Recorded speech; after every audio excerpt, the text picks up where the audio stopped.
Assalamualaikum warahmatullahi wabarakatuh. Saya Neng Uy Natu Mufassirah Bustami dari Prodi PAI 5B akan menjelaskan tentang isu-isu kontemporer tindak kekerasan dalam satuan lembaga pendidikan. Isu-isu kontemporer terkait kekerasan dalam satuan lembaga pendidikan ini merupakan salah satu masalah yang cukup serius, yang memerlukan perhatian lebih dari berbagai pihak. Kekerasan dalam lembaga pendidikan ini dapat terjadi dalam berbagai bentuk, baik fisik, verbal, psikologis maupun seksual yang dialami oleh siswa, tenaga pendidik, hingga staf lainnya.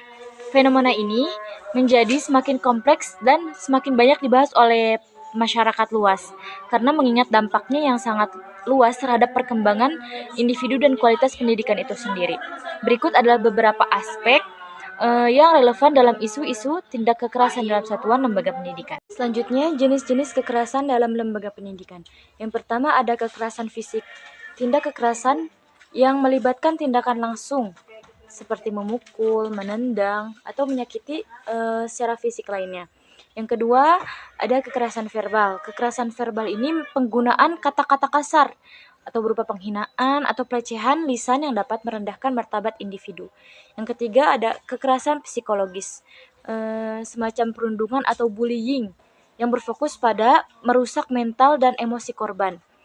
Seringkali melalui intimidasi, pengucilan, atau penyebaran rumor yang tidak benar. Selanjutnya, kekerasan seksual melibatkan perilaku atau tindakan seksual yang tidak diinginkan, baik secara fisik, verbal, atau melalui media digital.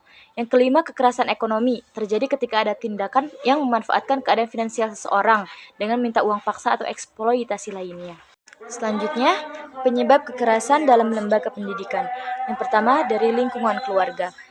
Keluarga yang tidak harmonis atau pola asuh yang keras dapat mempengaruhi perilaku anak di sekolah, baik sebagai korban ataupun pelaku kekerasan.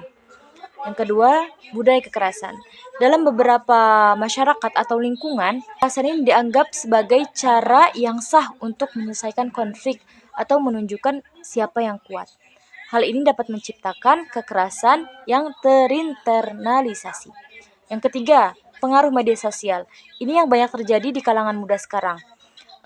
Eksposur terhadap kekerasan di media sosial atau platform online dapat mempengaruhi pola pikir dan perilaku siswa. Cyberbullying misalnya semakin sering terjadi dengan perkembangan teknologi. Yang keempat yaitu kekurangan keterampilan sosial. Beberapa individu tidak memiliki keterampilan untuk menyelesaikan konflik dengan cara yang konstruktif, sehingga memilih kekerasan sebagai jalan keluarnya. Selanjutnya yang kelima, kurangnya pengawasan. Ini adalah PR untuk kita sebagai calon guru, agar lebih mengawasi anak-anak murid agar tidak terjadinya kekerasan.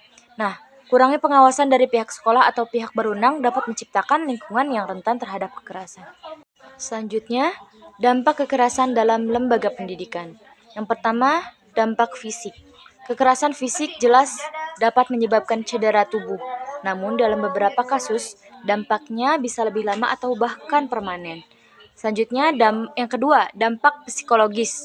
Korban kekerasan seringkali mengalami trauma jangka panjang, seperti gangguan kecemasan, depresi, dan gangguan stres pasca trauma atau PTSD. Yang ketiga, ada dampak akademik. Siswa yang menjadi korban kekerasan seringkali mengalami penurunan prestasi akademik karena gangguan mental dan emosional yang mereka alami. Selanjutnya, yang keempat, perkembangan sosial yang terganggu. Kekerasan dapat menghambat perkembangan keterampilan sosial anak, mengurangi rasa percaya dirinya, serta meninggalkan isolasi sosial. Selanjutnya, upaya penanggulangan kekerasan dalam lembaga pendidikan. Yang pertama, peningkatan pendidikan karakter. Menanamkan nilai-nilai karakter yang kuat seperti empati, toleransi, dan hormat terhadap perbedaan dapat membantu mencegah kekerasan. Selanjutnya yang kedua, pendidikan anti-bullying. Membangun kesadaran di kalangan siswa, guru, dan orang tua tentang bahayanya dampak bullying bagi peserta didik dan pentingnya menciptakan lingkungan yang aman. Selanjutnya yang ketiga, pelatihan guru dan staf. Guru dan tenaga pendidik di sekolah perlu diberikan pelatihan untuk mengenali tanda-tanda kekerasan, serta bagaimana cara mencegah, menangani, dan merespon kasus kekerasan dengan tepat. Yang keempat yaitu pendekatan restoratif. Pendekatan ini melibatkan dialog antara korban dan pelaku untuk memperbaiki hubungan satu sama lain yang bukan hanya menghukum si pelaku. Yang kelima yaitu sistem pelaporan yang efektif. Membangun sistem yang memungkinkan siswa dan pihak terkait melaporkan kasus kekerasan dengan mudah dan tanpa takut adanya pembalasan dari pelaku. Selanjutnya yang terakhir, kolaborasi dengan pihak luar. Kerjasama dengan lembaga non-pemerintah, psikolog, dan aparat penegak hukum untuk memberikan dukungan yang lebih komprehensif bagi korban dan mencegah kekerasan yang lebih lanjut. Selanjutnya, kebijakan pemerintah dan peraturan terkait.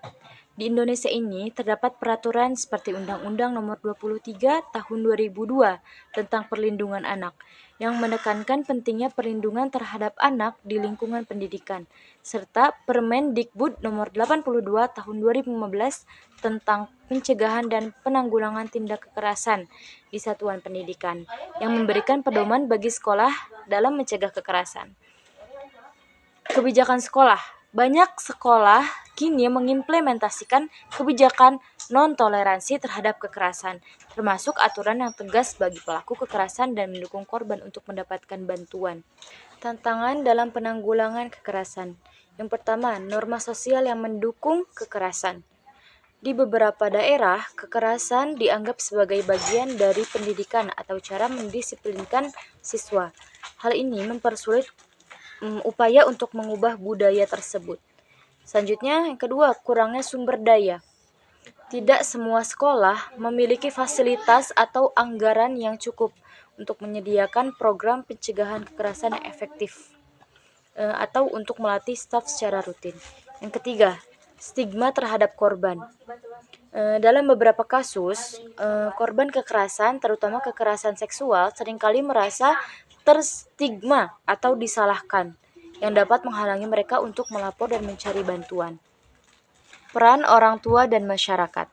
Orang tua memiliki tanggung jawab untuk mendidik anak-anaknya tentang nilai-nilai yang benar dan yang salah, serta mengajarkan keterampilan sosial yang baik.